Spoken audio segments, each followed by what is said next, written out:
hell broke loose in the House of Representatives and in the Senate as the hearings that were being held by the MAGA Republicans backfired in their face. So they had this witness, Alex Norasta. He's a libertarian at the Cato Institute.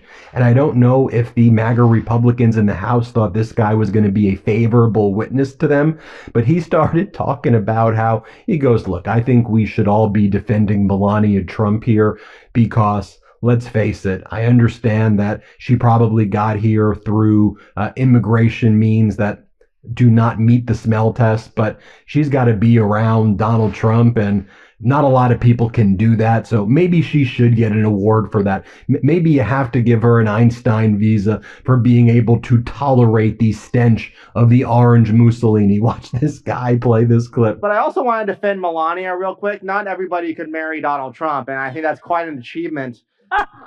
So I think she deserves credit for that. Nobody up here could have done it. You sure right. I couldn't do it. But anyway. It's so good right here. And then Democratic Congresswoman Jasmine Crockett sees that Norasta is going to be, I think, a pretty favorable witness here. So I want you to watch as she then basically takes what he says, and then she's like, okay, we should talk about Melania and her Einstein visa. Yeah, she was a model, but what type of model was she really when she met Donald Trump at the Kit Kat Club in New York City, which was run by a guy who would link wealthy Manhattan business people to, quote, models from Eastern Europe. Models. Here, play this clip. And since we're talking about integrity, I'm confused as to why my Republican colleagues aren't talking about the lack of integrity when it comes to the president's family's visas.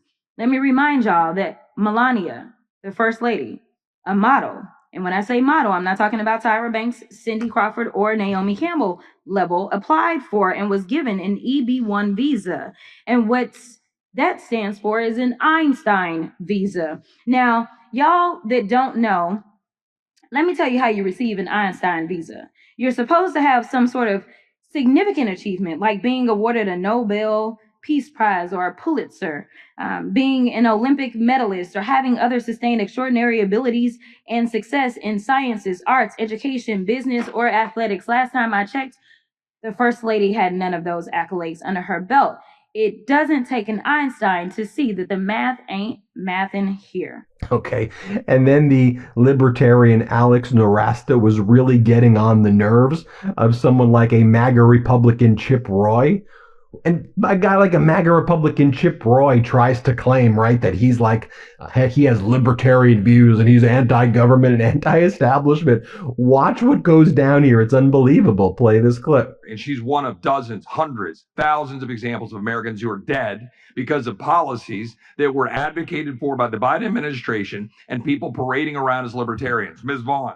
Parading around as libertarians? What does that mean? It means exactly what it means. Out of order. It's my time, not yours. That's a personal Out of order. It's my time, not yours. I don't have any time to listen to libertarian I know you don't have any time to listen. It's killing Americans, because that's what you're doing, and you're hiding behind killing a brand Americans? that is resulting in the death of Americans. That's a heck of a thing to say to somebody, sir. That is totally false, and I take exception to that. It's true, and everybody in I America have not killed anybody, sir, and that is really exceptional. Ms. Vaughn, when you go talk to Alexa Nungray, talk about her daughter no longer being with us. Beneath you as an individual to say that to somebody, Ms. sir. Vaughn. And I thought one of the powerful things as we move to the Senate as well is you had Democratic Senator Welch talking to Emil Bove. And Emil Bove is one of the top people at the Justice Department. He was Donald Trump's personal lawyer. And Emil Bove has now been nominated to be on the Third Circuit Court of Appeals, basically one of the top judges in the country. And Emil Bove was the subject of a massive whistleblower letter by another top federal prosecutor who said Emil Bove told all of the prosecutors, F the judges, F them, but use the curse word. F the judges, don't follow what they say, do what the regime says. But here's another question where Senator Welch just says, who won the 2020 election? And watch, Emil Bove refuses to answer that question. Who won the 2020 election for president of the United States? President Biden was certified as the winner of that election. So you give the standard answer. You can't say that he won because he got the majority of votes and also got the Electoral College victory. I think the characterizations that you just made, Senator, are both political, and so I can't address them under the canons, and they're also tied up in ongoing litigation. Help me understand how it's political to state who got the most votes in any election. Senator, I'm just trying to be precise. The process by which our country declares the victor in an election is a certification process. President Biden was certified. Now bring in Democratic Senator Adam Schiff, who then asks the question, cross-examines the crap out of Emile Beauvais. Did you tell your prosecutors who work for you at the Department of Justice that courts need to go F themselves and you should F what the courts say? Watch this. Turn to the meeting that Mr. Ravani, the whistleblower, has written an extensive complaint about. The hearing started with the chairman reading a social media post by the Deputy Attorney General Blanche, who is present today but not under oath, nor is that social media post under oath. So let me ask you, since you are under oath, in the complaint it says, Beauvais stated that DOJ would need to consider telling the courts, fuck you, and ignoring any such court order.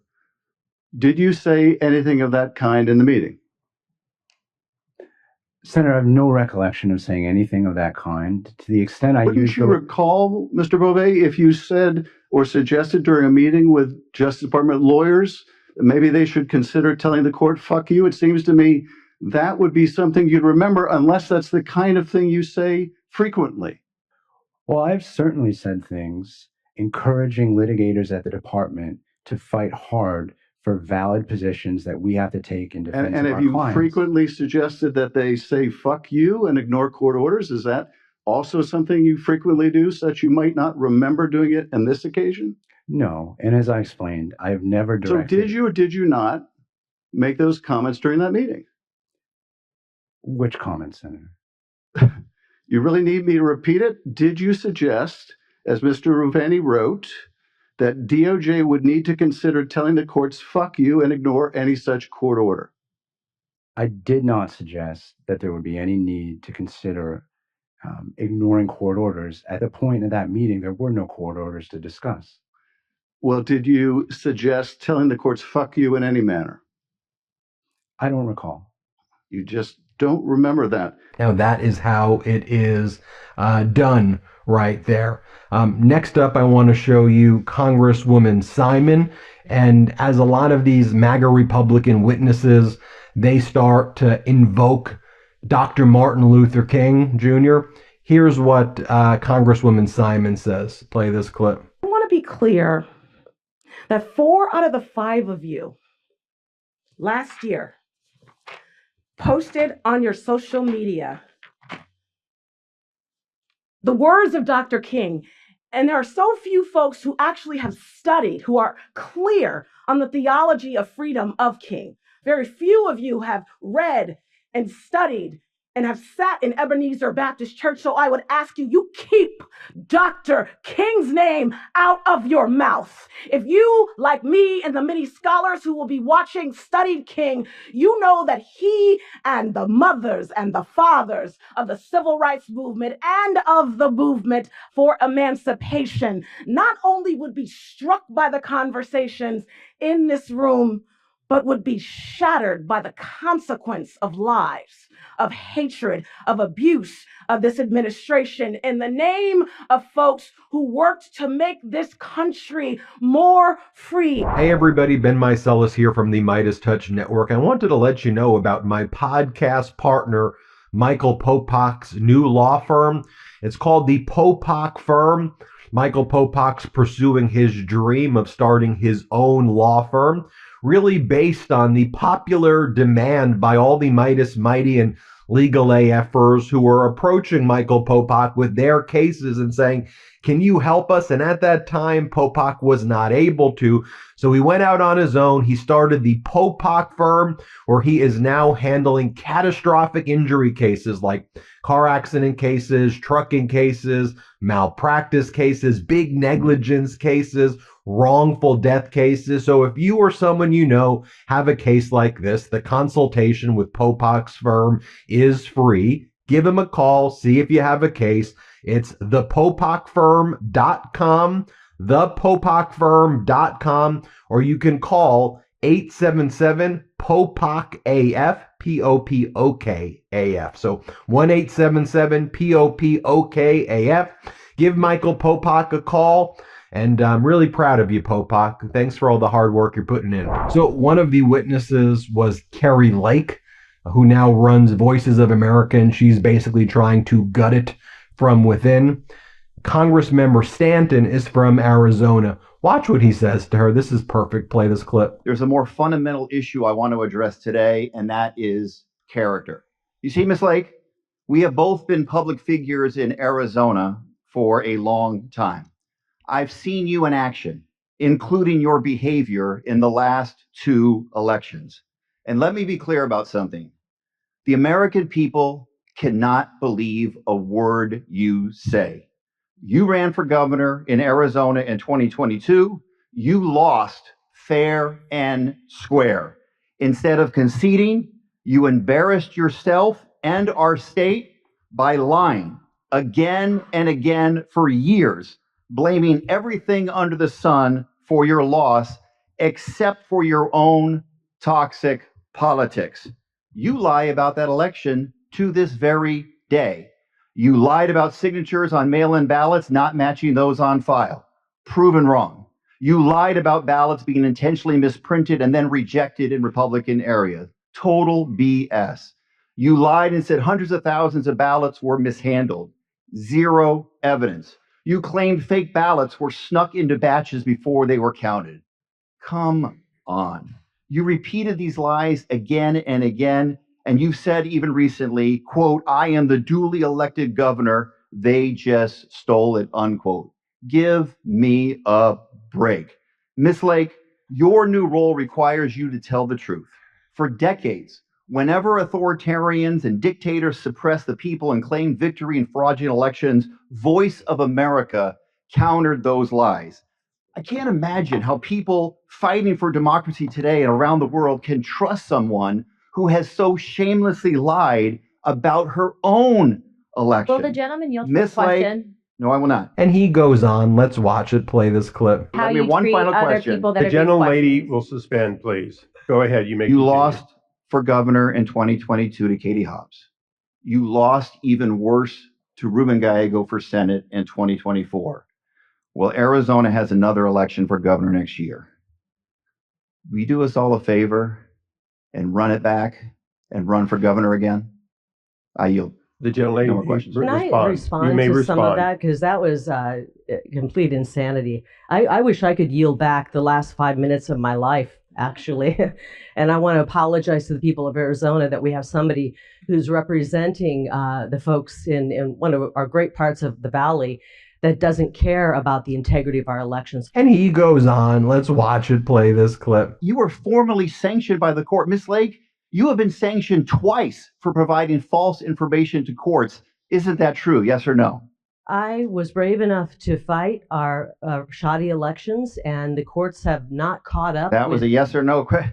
I guess the answer is no. Let me reclaim my time. You have been sanctioned by both the United States District Court and the Arizona Supreme Court for, quote, making false factual statements to the court. And you were sued for defamation by a Republican election official, Stephen Richer. He and his family were subjected to harassment and even death threats because of those lies. You told your supporters, Richer and fellow Republican County Supervisor Bill Gates, that they, quote, sabotaged Election Day. You accused them of deliberately printing the wrong image on ballots to jam tabulators and injecting hundreds of thousands of phony ballots. What a joke. And then Carrie Lake, as she starts getting more and more defensive, she holds up a photo of her cult leader, Donald Trump, and she's like, look at him. Look at his face. Look at this man. Look at this. Look at him. Do we all see him? How freaking weird is this? Play this clip. But most of all, what we reviewed was an executive order, March 14th, by the man who's in charge of the executive branch. I want to know. His name is Donald Trump. Do you have a record that you can produce? The chairman said you had a bunch of things with you. Do you have a record of what you reviewed and who you reviewed to? We reviewed the statute. Do you have a record? Yes or no? We have the statute. And do you we have a record? The statute. Yeah, we can pull that statute for if you have it, not the statute, the record of individuals that you reviewed, interviewed, or talked to before you committed your actions of dismantling. I talked to a lot of people at the agency. Do you have a record of that? You could go back and look at emails. Do you have a record? Do you want me to pull emails? I want you to show the record of what you did, Miss Lake. Well, you can don't take a just look at give it. me something that's not verified.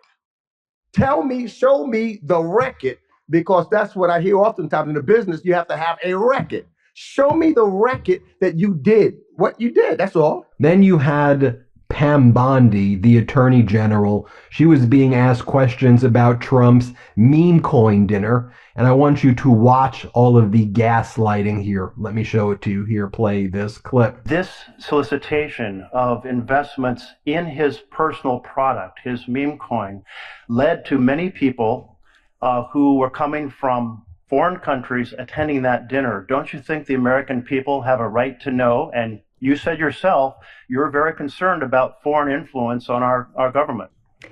Senator, it is wildly offensive that you would accuse President Trump of not protecting American interests in our country when he is the president that has shut down our borders, unlike Joe Biden. President Trump has done everything to make America safe, and you asked me the question, and keep America safe. Do you and know? You're trying to play a gotcha question at a budget hearing when you have murders left and right in your state, violent crimes, and we are doing everything we can to help your liberal state. Whether you're liberal or not, we're going to do everything we can to help the citizens of your state, and you're trying to avoid that because you're trying to play a gotcha question with the President of the United States, and it's not going to work. We're here to talk about our budget for public safety.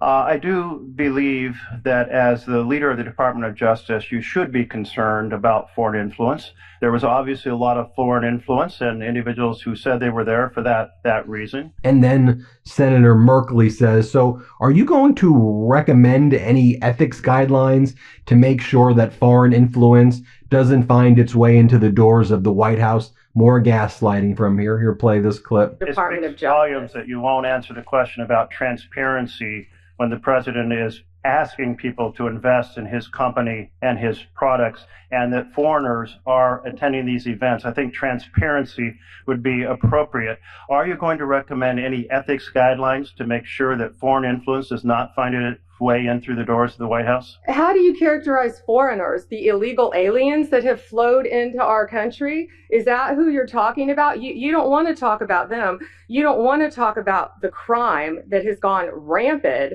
throughout this country and your state. She's then asked by Senator Murray, so will you not allow the conduct by Todd Blanche and Emile Bove to tell prosecutors at the DOJ to go F the federal courts, or don't effing follow what the courts say, or F them? Because that seems to be unlawful if they're doing that. Do you not support that, or do you support that? Here, play this clip. I just want you to confirm for this, you will not allow conduct like that at the DOJ. Yes or no?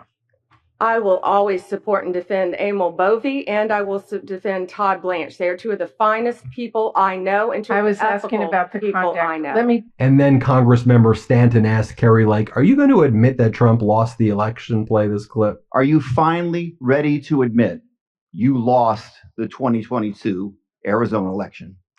It saddens me that you are from Arizona and you're okay with That's a yes or no question, Ms. Lake. Me that you are from Arizona. I guess the answer is no. Reclaiming my time. The gentleman will suspend, will stop the clock. For all present, members are reminded to avoid engaging in personality toward the president and other members. Okay, and this is a member of the administration, so I would caution all to stay on the subjects and stay off of personalities. Would love to. Please. Gentlemen may continue. Yes, and in this case, these are adjudicated lies. Courts of law have determined that these are lies. These are not me saying it. You didn't just lie to the press. The courts are really awesome You took right those now. lies to court. And then I like this last clip right here of Democratic Senator Elizabeth Warren saying, just explain to the American people what has changed in the last 6 months that has caused the Fed to forecast higher inflation right now. Watch what civil, normal, intelligent conversation looks like. Play this clip. So, Chair Powell, the Fed released its updated economic projections last week, and I appreciate your summary, but I want to look at the trend lines here. The Fed's outlook on inflation, the labor market, and GDP growth have all gotten worse. Compared to your economic projections in December, the latest numbers show that the Fed is now projecting higher inflation, from 2.5% in December now to 3.1%. Higher unemployment from 4.3% to 4.5%. Lower economic growth from 2.1% projected just 6 months ago to 1.4% that you're now projecting. Chair Powell, what has changed in the last 6 months that has caused the Fed to forecast substantially higher inflation, somewhat higher unemployment, and lower economic growth than you did in December? So some of it is just taking signal from data reports that we've seen. Some of it is people working in the possible effects in the short term of tariffs. We have no view on the wisdom or the longer term effects of trade policy. It's not our job. And by the way, I should add, our forecasts are generally, and in this case, are very, very similar to what outside forecasts. I understand that. I'm just using you as the gold standard here. I know it's consistent, but you mentioned tariffs as one of the things that has changed over the last 6 months. You know, Donald Trump has become president and the economy has headed down. Not only does the Fed data now show slower growth and higher prices this year, it sees slower growth and higher prices over the next 2 years as well. And the Fed sees no longer-term boost to the economy or drop in inflation. In other words, no upside to Trump's chaotic tariff war or his other economic policies. Well, there you have it, folks. Let me know what you think. Hit subscribe. Let's get to 5.5 million subscribers. Let's get to 6 million subscribers. 6.5 million subscribers. Okay, it's 6 million subscribers. Thank you for watching. The truth is more important than ever. Check out our new Truth Over Lies collection at store.midastouch.com. All 100% USA union made.